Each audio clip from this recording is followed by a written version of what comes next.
Hello everyone, তোমরা সবাই কেমন আছো? Welcome to our YouTube channel easy nursing Bengali. তো চলো আজকে আমরা নতুন টপিক নিয়ে আলোচনা করছি। নতুন নয়, এর আগে আমরা পার্ট 1 নিয়ে আলোচনা করেছি। নন্দীগ্রামে ইন্টারভিউ কোশ্চেন নিয়ে আমরা আলোচনা করেছি এর আগে, সেটা হলো পার্ট 1 এবং আজকে হলো পার্ট 2।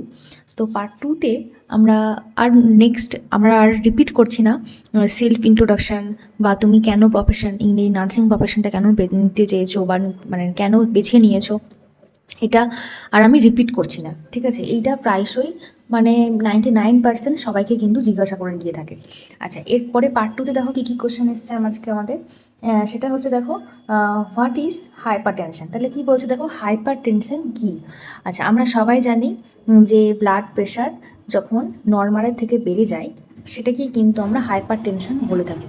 এবং এই ব্লাড প্রেশার নর্মাল, আমরা যে বলছি নর্মালের থেকে বেড়ে যাওয়া, তো নর্মালটা কত সেটা জানতে হবে, 120/80 mm/Hg। এবং সে 120/80-র উপরে মানে এই 130টাকেও কিন্তু হাইপার টেনশন। হ্যাঁ, তো তাহলে কী হলো যে 140/90, যেটা আমরা 120/80-র উপরে গেলেই মানে 130 না হলেও অ্যাটলিস্ট 140 হতে হবে, সেটা 140-র উপরে হয়ে গেলে সেটাকে কিন্তু আমরা কী বলে থাকছি, হাইপার টেনশন। আচ্ছা, what is type 2 diabetes mellitus, ঠিক আছে? তাহলে টাইপ 2 ডায়াবেটিস মেলাইটাস বলতে আমরা কী জানছি? It is a condition where blood sugar level increases due to insulin resistance or reduce insulin action। তো এখানে কি বলছে যে ব্লাড যে সুগারটা রয়েছে, মানে টাইপ 2 ডায়াবেটিস মেলাইটাস বলতে আমরা কখন বুঝছি যে ব্লাড সুগার লেভেলটা বেড়ে যাচ্ছে। কেন বেড়ে যাচ্ছে? যে ইনসুলিনটা ঠিকঠাক মতন কাজ করছে না বা প্রপার যে ইনসুলিন রয়েছে সেটা পড়ছে না, যার কারণে কিন্তু এই টাইপ 2 ডায়াবেটিস মেলাইটাসটা হচ্ছে। এবং সে নর্মাল রেঞ্জটা কত? ফাস্টিংয়ে হচ্ছে 100 mg/dl এর কম হতে হবে, এবং পোস্ট প্র্যান্ডিয়াল যেটা রয়েছে মানে পোস্ট মিল, সেটা হচ্ছে আফটার মিলে হচ্ছে 140 mg/dl এর বেশি হতে হবে, সেটা হলো ব্লাড সুগার। এবং সে ব্লাড প্রেশার কত? 120/80 mm/Hg। আচ্ছা, হোয়াট ইজ ইমিউনাইজেশন? ইমিউনাইজেশন বলতে আমরা কি জানি? Immunisation is the process of protecting against disease by administering vaccination. তাহলে কি বলছে, ভ্যাকসিনগুলোকে মানে যেগুলো ডিজিজ রয়েছে সেগুলোকে আমরা প্রোটেক্ট করছি কিসের মাধ্যমে? ভ্যাকসিনের মাধ্যমে। সেই ভ্যাকসিনটাই হচ্ছে আমাদের ইমিউনাইজেশন, সেই প্রসেসিংটাই সেটাকে বলা হচ্ছে immunisation. How many antenatal visit are required? তাহলে কতগুলো অ্যান্টিনাটাল ভিজিটের দরকার লাগে? Minimum at least 4 visit. হ্যাঁ, currently 6 to 8 visits are recommended, কিন্তু এখন 6 থেকে 8টা ভিজিটও কিন্তু হয়ে গিয়েছে। আচ্ছা, এরপরে দেখো ওআরএস প্রিপারেশন। আচ্ছা, আমরা ওআরএস প্রিপারেশনে কেমন করে করবো? Dissolved 1 packet of ORS in 1 litre of clean drinking water. তাহলে এক প্যাকেট যে ওআরএসটা রয়েছে সেইটা আমরা কি করব, 1 লিটার বোতলে 1 লিটার জলে আমরা গুলে নেব। আচ্ছা, এক্সক্লুসিভ ব্রেস্ট ফিডিং বলতে আমরা কি জানি? Only mother's milk for the first 6 months of life. মানে কি, বাচ্চাকে ফার্স্ট 6 মান্থস আমরা কোনো লিকুইড দুধ বলো, মানে বাইরের যে মিল্ক হয় সেই বাইরের মানে কাউস মিল্ক, সেইটা কিন্তু কোনোভাবে দেওয়া যাবে না, পুরো টোটালি কিন্তু মাদার্স মিল্ক দিতে হবে, সেটাকেই বলা হয় এক্সক্লুসিভ ব্রেস্ট ফিডিং।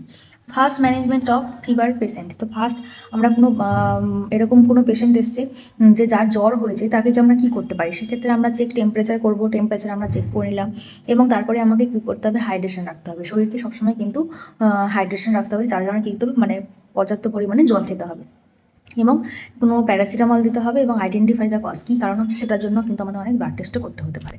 আচ্ছা, এরপরে দেখো 12 expended packages of health and wellness centre. Health wellness সেন্টারে কী কী প্যাকেজেস রয়েছে? Maternal and child health, family planning, communicable disease, non communicable disease, elderly care, palliative care, ঠিক আছে, palliative care, emergency care, ENT care, oral care, mental care, ophthalmic care এবং trauma care.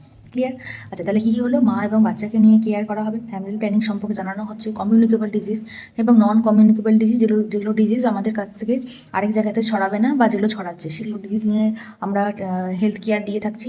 এবং elderly care, বয়স্কদের জন্য care, এবং palliative care, যাদেরকে মানে বয়স হয়ে যাওয়ার পর যাদেরকে কোনো মানে একদম শেষ পর্যায়ে রয়েছে তাদের জন্য কেয়ার।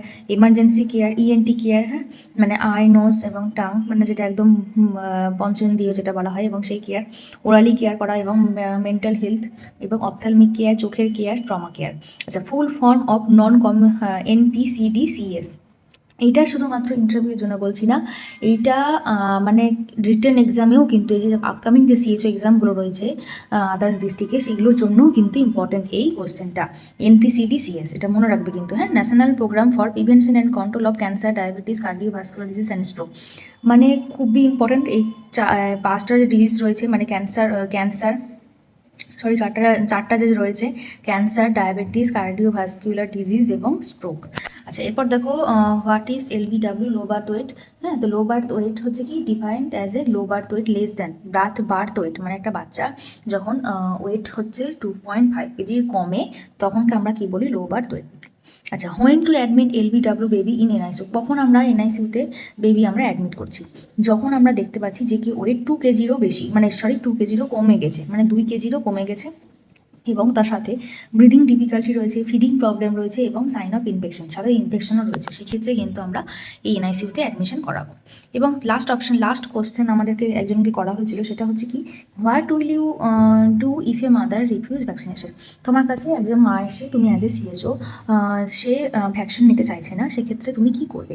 তাহলে তাকে কি করতে হবে, প্রোভাইড কাউন্সিলিং করাতে হবে, তাকে বলতে হবে যে না, যে ভ্যাকসিনটা তুমি নাও, তোমার জন্য খুবই ইম্পর্টেন্ট, এই ভ্যাকসিন না নিলে গেলে তোমার যেগুলো আমাদের প্রিভেন্টেবল ডিজিজগুলো, সেগুলো প্রিভেন্ট আমরা করতে পারবো না। এইসব কিন্তু আমাদেরকে এক্সপ্লেন করতে হবে যে কী দরকার, কী জন্য আমরা করব, কোন ডিজিজের জন্য কোন ভ্যাকসিন আমরা ইউজ করে থাকি, সেগুলো আমরা কিন্তু বলে থাকবো। এবং না নিলে গেলে তাদেরকে রিস্ক, এবং তাদেরকে জন্য ফ্যামিলি মেম্বারদেরকেও, ও যদি না নেয় তাহলে সেক্ষেত্রে এটা কমিউনিকেবল ডিজিজগুলো যেগুলো আমরা হয়তো সেক্ষেত্রে আমরা ছড়িয়ে দিতে পারে, সেই কারণের জন্য কিন্তু ফ্যামিলি মেম্বারসদেরকে বাঁচানোর জন্য আমাদের কিন্তু এই ভ্যাকসিনেশনটা নিতে হয়। এবং ডকুমেন্ট ইফ রিফিউজাল কন্টিনিউ, যদি এরপরও যদি মানে রিফিউজ করেই থাকে সেক্ষেত্রে কিন্তু আমাদেরকে ডকুমেন্ট করে রাখতে হবে যে কিনা এই পেশেন্টটি বা এই মা আমাদের ভ্যাকসিন নিতে চাইছে না। তো এইটাই থাকলো আজকে, এতটাই থাকুক। তাহলে তোমরা বুঝতেই পারলে কী কী আলোচনা করলাম। এরপরে আমরা নেক্সট টপিক নিয়ে আলোচনা করব। ততক্ষণ তোমরা ভালো থেকো। Tata, bye bye.